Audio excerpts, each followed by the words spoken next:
Let's see. I want to talk about Hurricane Katrina for a little bit, which struck in late September 2005.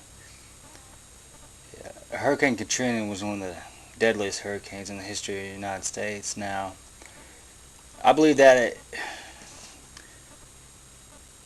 you know, it would have killed a lot less people if not been most of the victims have not been, just lazy and downright stupid. I believe without a doubt that many of the victims, were lazy, stupid, immoral, promiscuous, welfare pampered blacks, who should have left in the first place.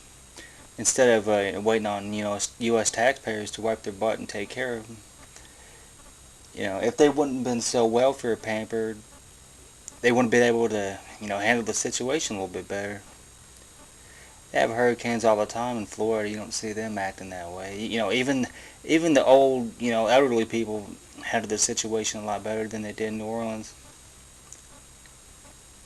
They didn't just sit there and wait for FEMA to come, take care of everything for them. Jesse Lee Peterson was right on the money. What he said about the most victims in New Orleans about being lazy and welfare pampered. That's definitely true, and not a lot of black people would admit to that. So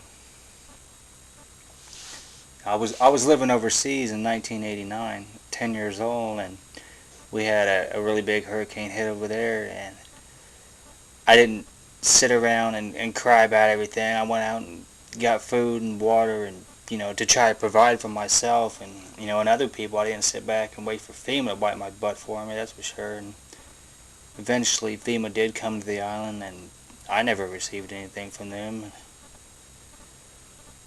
So I think that situation could have been totally different for them in New Orleans if they just would have got off their butt and tried to do something for themselves.